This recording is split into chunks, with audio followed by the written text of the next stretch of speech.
Welcome back to the show. I'm your host, Javier, and today we're going to talk about the real estate market and properties around our city and how it's changed from today's market and in the past. And so, today, to tell you more about it, I have a special guest on the show today. So, if you'd like to introduce yourself, you can. Hello, my name is Penelope Rivera, or Penny, as most people call me. My little business is Properties by Penny, and I'm a real estate broker with Santa Fe Realty Unlimited in Santa Fe, New Mexico. Nice. How long have you been doing real estate?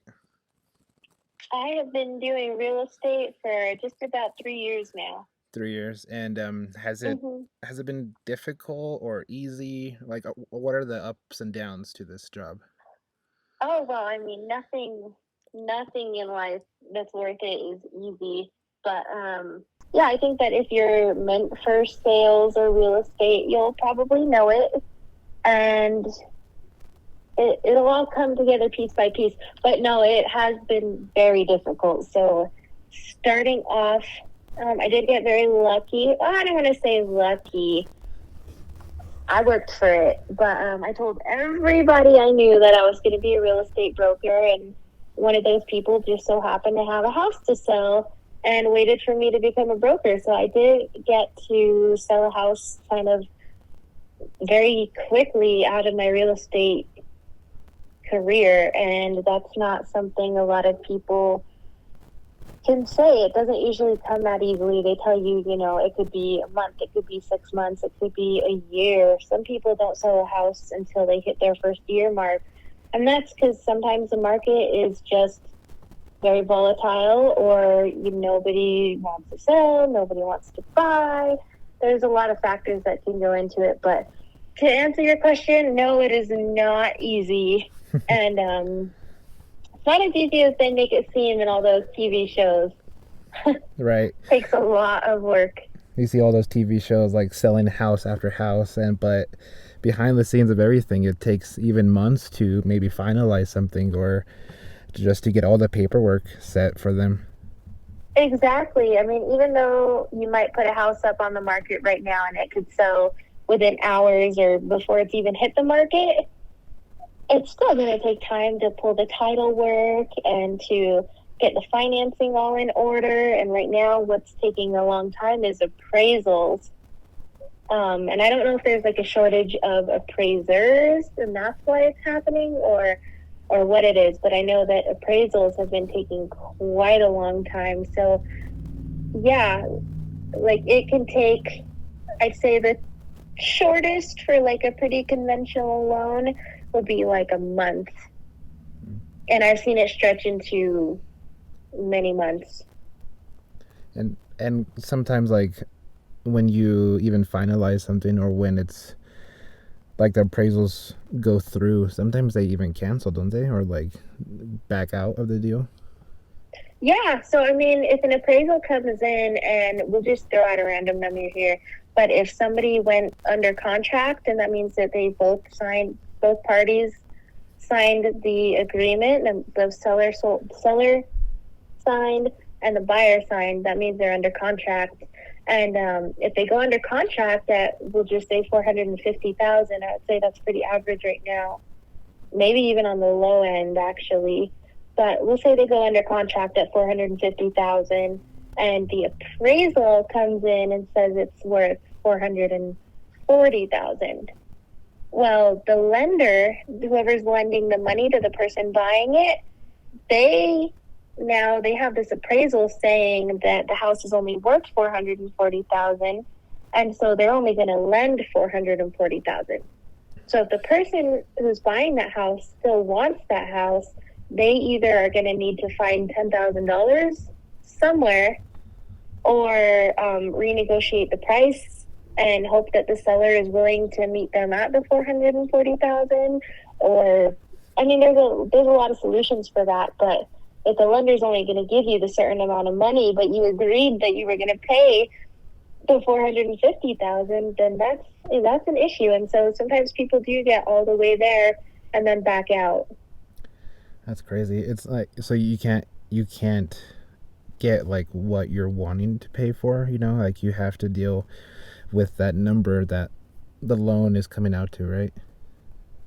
Exactly. So the seller says, "Hey, 450,000. I'll give you this house for 450,000." The buyer says, "Hey, I'll give you 450,000 for this house."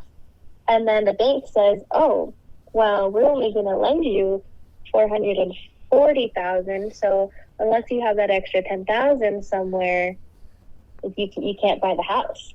Eesh, that's crazy. So then someone somewhere needs to give a little bit, and either the buyer can find the 10,000 somewhere. Maybe they have it if they're lucky. Not lucky. If they're hardworking and they have extra money saved, then they might have it.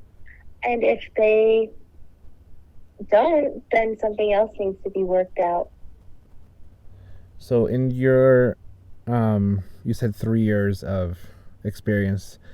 What, like, how have you seen the market like go up and down? Like they fluctuate throughout the years. Like, do you think this year has been the toughest year to buy homes than the past 3 years?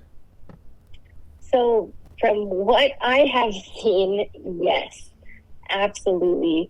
And I noticed about 3 years ago when I first started, there was a cold front, like a really rough cold front on the East Coast, devastating. Maybe you remember it, maybe not. Yeah. Maybe the listeners remember it, maybe not. But there was a cold front on the East Coast, and I think that brought a lot of people around here, around New Mexico, because we don't really have natural disasters here. There's no, yeah, it gets cold, yeah, it gets hot, but we don't really have hurricanes or tsunamis or cold fronts of that extreme nature, or even tornadoes. We don't have tornadoes in Santa Fe. We have dust devils, maybe. Here and there. But yeah, so it made it kind of a desirable place to live.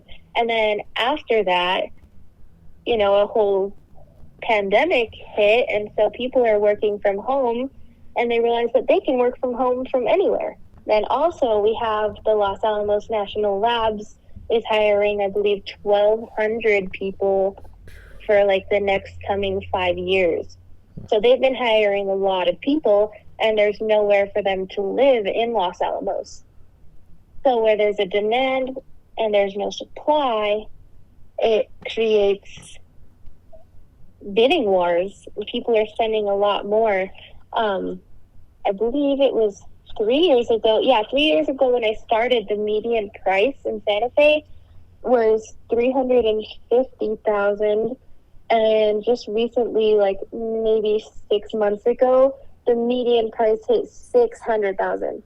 Oh my gosh! Yeah, I read that in the paper actually, and like even in Albuquerque, it's still pretty low. I think the last time I saw something was maybe 250,000, but in Santa Fe went super high up. Like it's just crazy how the market's just skyrocketed out of nowhere.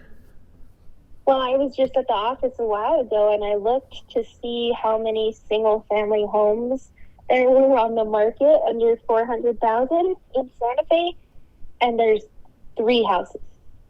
3 houses left? There's 3 houses on the market that are under $400,000 right now. Oh my gosh! Yeah, which is insane. That is, I mean, they're going to be sold soon, I'm sure. Yeah. I think one of them was on the market for 10 days, which is actually a really, really long time for this market right now. But yeah, for there to be only 3 houses for sale that are under 400,000 right now, and that's not including like condos and townhomes and like timeshares. That's just like single family home, right? Like basically a house with a yard, and nobody's sharing any walls. Right. Yeah, your own separate property and everything. Yeah. So there's a big shortage right now. If you're a seller, it's a great time to sell. If you're a buyer, you have to be out there like it's Black Friday shopping with your boxing gloves ready to go if you want to buy a house. Yeah. Oh my gosh. That's crazy. So what what can people do, like, I guess if you're, like you said, if you're a seller, great, like you can sell your home right away, but what can people do and prepare to buy a house as fast as they can? Like, do they need any special, like, requirements? Yeah. So, first of all, I don't want to say it's not a good time to buy, because really, when is a good time to buy? Nobody knows. There's no crystal ball saying what, when, where, who, when, where, why, all that kind of stuff. If you want to buy, then it's the time to buy. If you don't want to buy, then it's not the time to buy. So, what I would say for somebody just starting out, what you want to do is just stay in the same job or the same field for at least 2 years, because a lot of lenders are not going to want to lend money to people who don't have the same kind of job for a steady amount of time. So first things first, yeah, you want to stay in the same career field for a while, take care of that, and then don't change jobs while you are trying to buy a house, or they're not going to want to lend money to you anymore. Don't finance anything. Like, don't go out and buy a new car, new truck, new RV, anything that you have to finance, even furniture.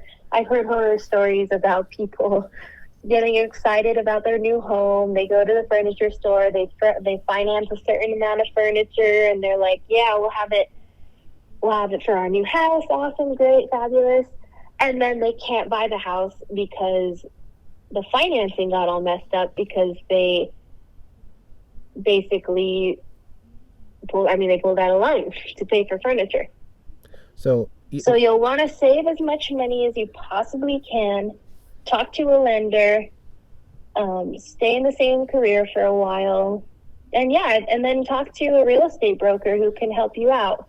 so you said no. You have to have no loans out, not even like you said, couch, like furniture, and not even credit cards or like you maybe student loans. Like, what if people have like No, those? that's not true that you don't want to have any loans out, but you want to have the least amount of loans out. You want to have an okay credit score. And by okay credit score, I mean, like, some people think, oh, if I don't have an 800 credit score, then I'm not going to be able to buy a house. But I've seen people lend on like a 620 Oh, credit score. So don't panic if your credit isn't at 800. You can still make things happen. okay. But yeah, like, you're going to want, in order to get your credit score to a good place, you're going to want the smallest amount of loans. You're going to want to have the biggest amount of income. Of course, what we all want is lots of money coming in and a little bit of money coming out. Yeah. But yeah, I mean, that's the best way to do it. Like I said, you want to keep your bills low, get your income high. I know this is a simple, not easy kind of thing. Simple to say, oh, let's have a whole bunch of money, and then it's not that easy to just have a whole bunch of money. Well, that's good. Like you, But and then that's a good thing. Like, you don't have to have a high credit score then. So even people that have maybe 650, then they could try and qualify it for, right? yeah, oh yeah. Because I mean, that's a pretty average credit score, and people can buy houses with that, of course. Yeah. because for the longest time, like they always, like I've heard in the past, like, oh, you have to have 700 or 800 to be in the best like ranking to buy a house. So You I was want heard. to, absolutely, because your credit interest rate, your mortgage interest rate is going to be a little lower if you have better credit. Oh, okay. But yeah, And so then, you want a good credit score, but it's not an absolute must break, be all end all. right, and that's for everything mostly. Like, the higher the credit score, the better you get a loan for like a car, a house, or even furniture, like you said. Yeah, Your interest rate yeah, is lower for those like scores that you have. yes, exactly.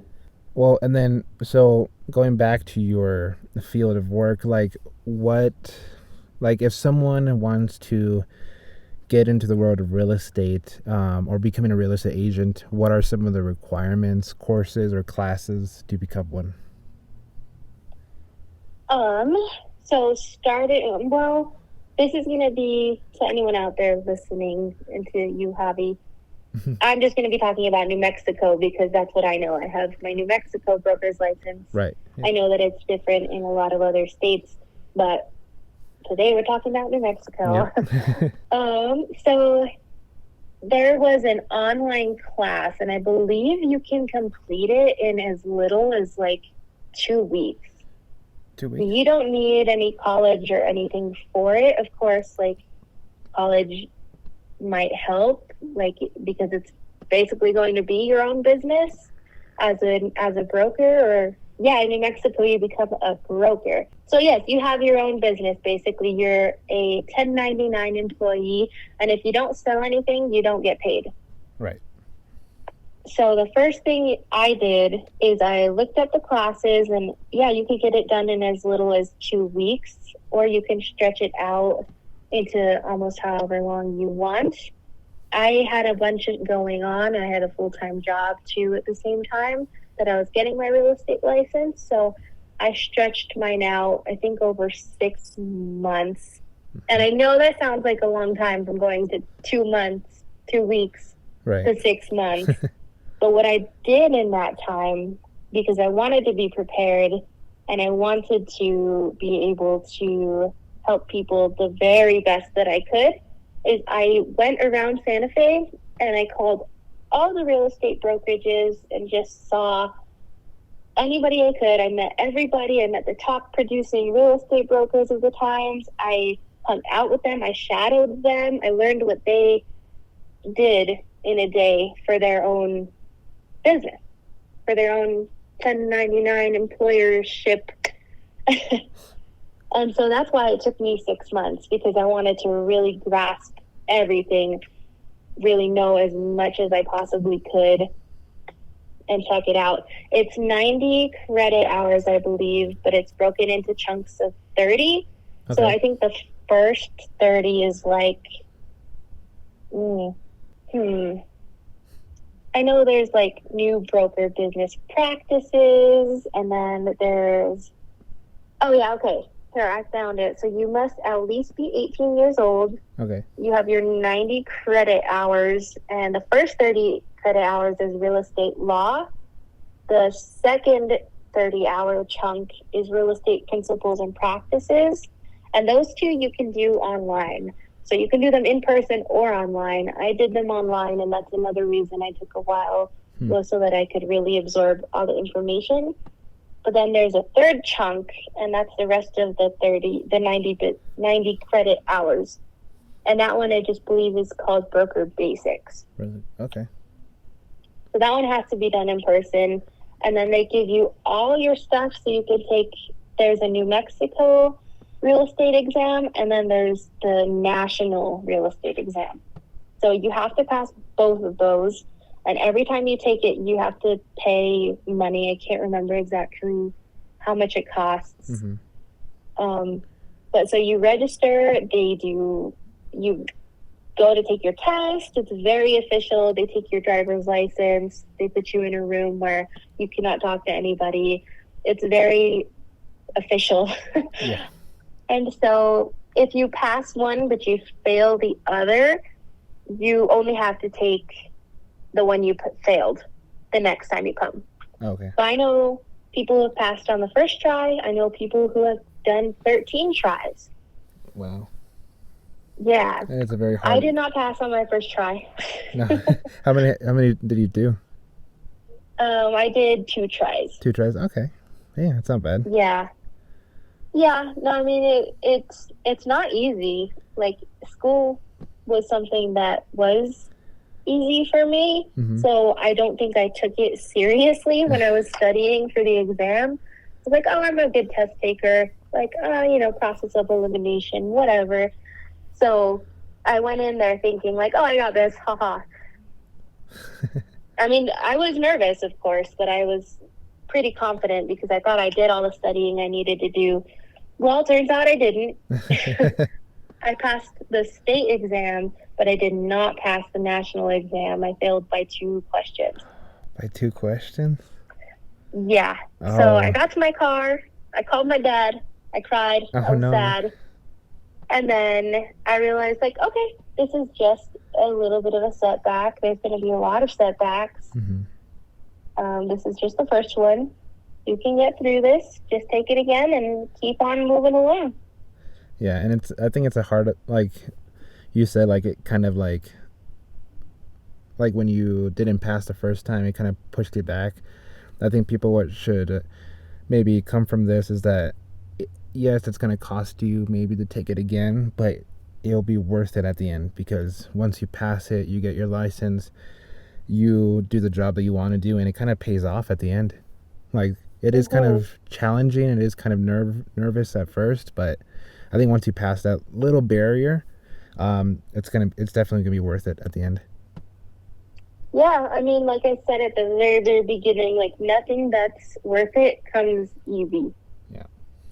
It takes a lot of work. And I mean, there was that one girl, she did take her test 13 times. That's determination.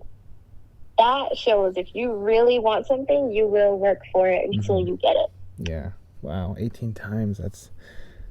I mean, 13. oh, 13, 13. 18. That, I mean, it's still a lot, but I mean, that even shows like more effort there. Yeah. She went through that 13 times, that torture 13 times because she wanted it so bad. Yeah, man, that's crazy. I'm not good at exams myself. I study and study, and at the end, I don't pass. So I was like, oh my gosh. Like, even in college, it was like terrifying for me at first. But I had to take, I'm not, like I said, I'm not good at exams. I had to take maybe a couple tests 5 times, and that was still kind of stressful for me. But, you just have to push through it. You have to study if you want that, like, achievement. You have to go through all that. Exactly. And the fact that you were willing and able to go and take that test that 5th time, like that shows a whole other level of like commitment, valor, I guess. Like that shows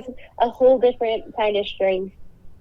Right. When you've basically taken this test, it's told you, oh, you're not good enough. And then you just keep going back because you can do it.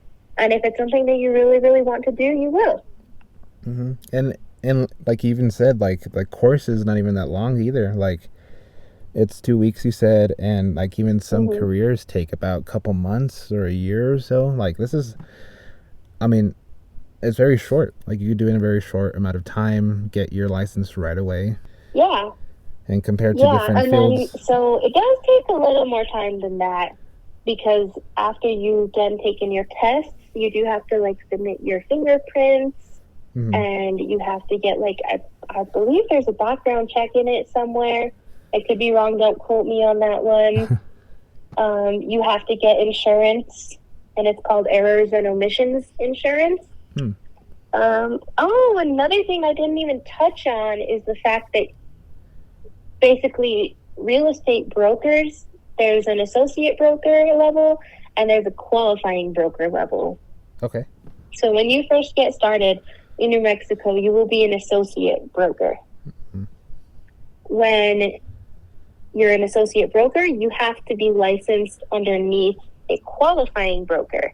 So qualifying brokers are people who have had more time under their belt. They basically have their own business, and then you have your own little business underneath them. Huh, okay. So they're basically your mentor. Like you can go to them if you have questions. Make sure to pick a good qualifying broker if you know anyone listening, because that can make or break your business. Right. If you don't have somebody you can count on, call on, rely on, you're gonna have a hard time. You're gonna have questions, and somebody else is gonna have to help you, or the internet, or something. So you get to go around, you interview brokers, and see which one you are gonna work best at. Again, if you don't sell any homes, you don't make any money. Right. So these qualifying brokers don't have to pay you anything. That's why you can go and interview them and choose who you want to work with. because you pay them, kind of. Right. When you close on a house, your qualifying broker gets the check. Okay. The check, your commission check. And then from that commission check, they give you your split of it. Okay, so it's like a 50-50, or how does that work out? Because I know it's all commissioned, this whole entire thing. Yeah, so the whole thing is commission based. And it could be 50-50. Some people do start off at 50-50, but that's why it's also important to interview your brokers and see what they're offering. Mm-hmm. Sometimes you can negotiate like a really good split, or sometimes they have caps. So say you sell 10,000 or you get 10,000 of commission towards the brokerage, then they might bump your percent up from 50 to 55 or 55 to 60 or 75%. Wow. Like, depends on how much you work and how much money you pull in for the brokerage. They'll give you a bigger and bigger chunk. Some places will do that. Other places, you just negotiate a split, maybe 70-30, 80-20, 90-10. Wow. And then that's how it goes until you renegotiate your commission split. It's not bad. And you could move up, right? Like from what was it, associate broker to a higher end one? Mm-hmm. So a qualifying broker, I think in order to be your own qualifying broker, you have to be doing real estate 4 years. I think in order to supervise other associate brokers while you're being a qualifying broker, I think it's 5 years, okay, maybe 6, but it's definitely more than the 4 years. Okay. And that's different in like different states, right? I'm assuming, or is it just here? No, that's just for New Mexico, as far as I know. Okay. And we're just talking about New Mexico. Like, it's kind of hard in different places for sure how they work. Yeah, the only place I know about is New Mexico. And so one last question, and maybe this, what made you want to become a real estate agent? Like, what pushed you there? That's a good question. I feel like sales is something I've always kind of been good at. It's something that I enjoy doing. I mean, I started selling Play-Doh roses to my family members for 5 cents as a little girl. Oh, wow.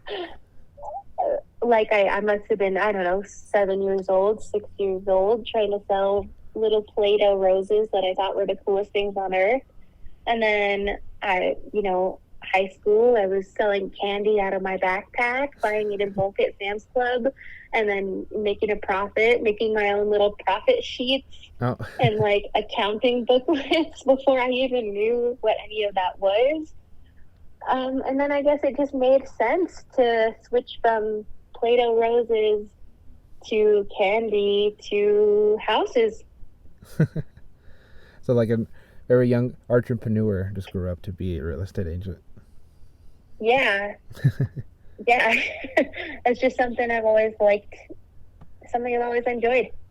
Yeah, I used to do that actually in high school. Me and my brother used to sell just sodas and candies and around high school, and like we just make a profit of it, and we just rebuy, resell, rebuy. Like yeah, not everyone does. I don't know if they do it nowadays, but I remember a ton of kids. Those little business minds do that still. Because look at you and your brother. You have a downtown Canyon Road gallery. Yeah.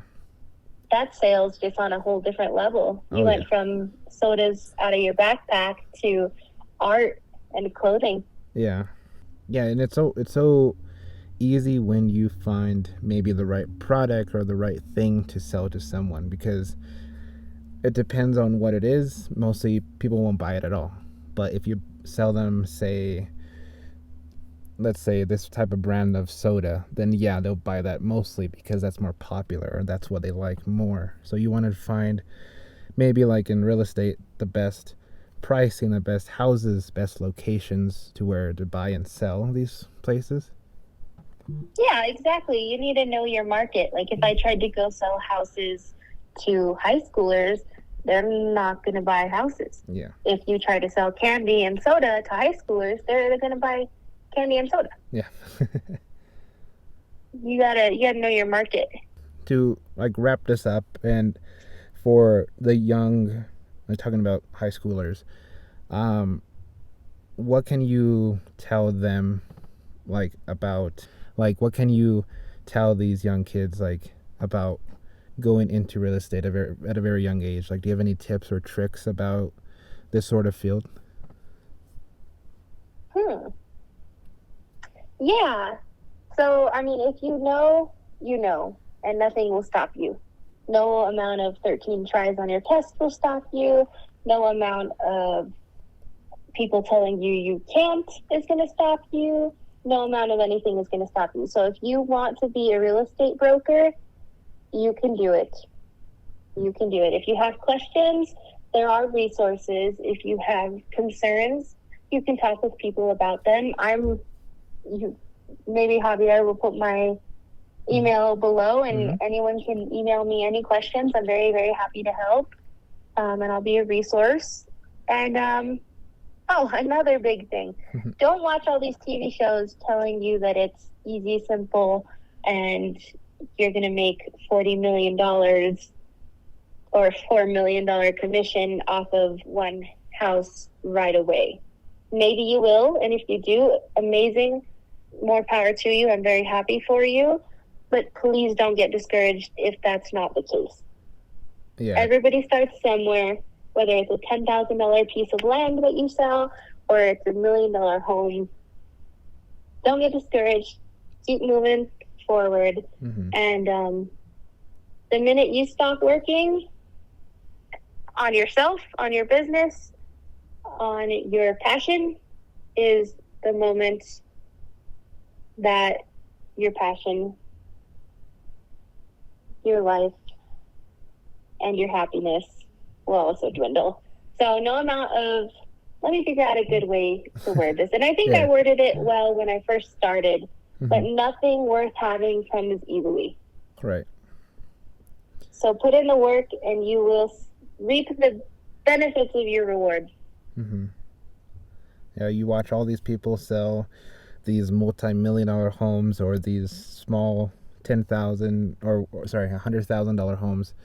Like, yeah, they sold it great, and like, don't, like you said, don't be discouraged. Just keep pushing at your job, at the work that you are focusing on. Like, if you don't sell that $1 million home, that's fine. There's a next one coming around. Just don't fantasize maybe about too much of those like TV shows or like reality shows that show off everyone selling house after house after house. Like that could be you one day. Like, you never know. That could be. But also never forget that what they put on TV is all the happy points. It's the highlight reel of everything that happened. They didn't tell you when the cabinets couldn't be replaced and they had to pay an extra $10,000 to get them done immediately. They didn't tell you when the refrigerator they bought turned out to be a lemon and they had to get a new one, or the electric outlets all got electrocuted. They don't show all the negative things that happen, or when the appraisal comes in low and the whole deal falls apart. People don't want to see the sad parts. They don't want to see the negatives. They don't want to see the sadness. So they don't put that on TV. Right. It comes with the territory. It comes with the territory, and it's going to happen. It's like kind of like, I guess, Shark Tank in a way, when they go and pitch an idea and great, it goes through, but they don't show what's behind that deal, like the tough, rough parts of it and getting the money involved and the clients and this and that. Like, maybe you watch. Yeah, they don't show the rest of the work until they have the product up and running and millions of people have bought it. And they say it was such a success and it looks like it went from point A to point B or point A to point Z like that. Yeah. They don't show you B, C, D, E, F, And the rest of the letters, they show you beginning and end because that's what people want to see. Yeah. Well, Penny, this has been a great episode talking about real estate, giving people a lot of tips and tricks about the market going up and down, when to buy, and like how it is here in New Mexico. Is there anything else you want to end it before we go? No, I think we touched on a lot of topics, and if anyone has any questions, they're more than welcome to email me, and I'm happy to help. Yep, I'll leave all of our links, our emails down below in the Apple Podcasts, Anchor, and on our YouTube channel. So all of her information, if you have any questions, will be down below. I just want to say thank you guys so much for listening, for tuning in, and thank you for being on the show, Penny. It was much appreciated. Of course. Thank you for having me on. I appreciate it as well. All right. Thank you. Okay. Thank you. Bye. Bye.